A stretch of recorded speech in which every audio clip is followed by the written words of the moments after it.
মামলা বাণিজ্য চুক্তিতে ব্যস্ত চট্টগ্রামের সীতাকুণ্ডে বিএনপি জামাত। দাড়ি টুপি পরেও যারা এরকমের অপকর্মের সাথে লিপ্ত তারা কোন ধরনের মানুষ, তাদের নৈতিকতা কোথায়? তারা এভাবে যে মামলা বাণিজ্য করছে বিভিন্ন মানুষের সাথে, ব্যবসায়ীদের সাথে, যাদের এতদিন বাংলাদেশে প্রায় 15 থেকে 16 বছর যে আওয়ামী লীগের ক্ষমতা ছিল, এমন কোনো মানুষ নেই যারা আওয়ামী লীগের সাথে সম্পৃক্ত না ছিল। তাদের বিভিন্ন নেতার সাথে ছবি থাকতে পারে, ওঠা বসা হতে পারে, কারণ আমাদের আশেপাশের মানুষই ছিল তারা। তো এমনই কিছু কার্যকলাপের কারণে, কিছু ছবি বা কোনো কিছুর কারণে যাদের ব্যবসায়িকদেরকে বিভিন্নভাবে ব্ল্যাকমেইল করা হচ্ছে। তো বিএনপির নেতারা এর মধ্যে সবথেকে বেশি জড়িত। বিএনপি জামাতের নামই উল্লেখযোগ্য বাংলাদেশে। তো বাংলাদেশে তিনটা দল সব থেকে শক্তিশালী, তার মধ্যে সবচেয়ে বড় দলকে বলা হয় আওয়ামী লীগ এবং বিএনপি, তারপর হচ্ছে জামাতের স্থান। তো তারাই এখন বাংলাদেশে আওয়ামী লীগ নেই যেহেতু, তাহলে কেন তারা এমন অপকর্ম করছে? তো আমাদের কাছে কিন্তু তথ্য সহ, ভিডিও চিত্র সহ আমাদের হাতে প্রমাণ আসছে। তো চলেন সেই ভিডিও চিত্রতে দেখে আসি, যেখানে 15 লক্ষ টাকার বিনিময়ে একজনকে মামলা থেকে মুক্তি দেওয়া হয়, যে তুমি যদি 15 লক্ষ টাকা না দাও তাহলে তোমার বিরুদ্ধে মামলা হবে। 15 লক্ষ টাকা দেওয়ার বিনিময়ে সেখান থেকে মামলা প্রত্যাহার করা হয়। চলেন দেখে আসি সেই ভিডিও।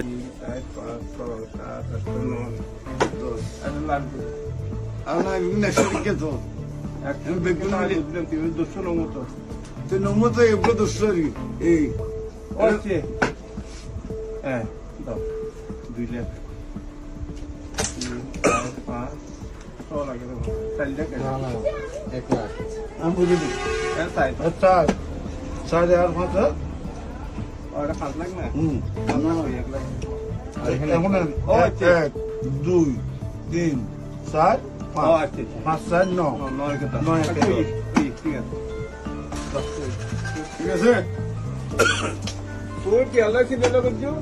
তুই এখন তুমি বেশি কি তোমাকে চিন্তা করবো না। আর দেন হয়ে যায় তুই দিয়ে তাহারও ব্যবস্থা করছি। আলো যোগাযোগ করে এলো, যোগাযোগ করার ভিতর কিছু মানুষ আর এখন আসলে বড় ভাই ডিল করতেছে, উনি স্বাক্ষর দিয়ে টাকা নিচ্ছে, ভালো মন্দ উনি বুঝবে। শুধু এটা না, যে কোনো বিষয়ে ওনাদের প্রতি একটা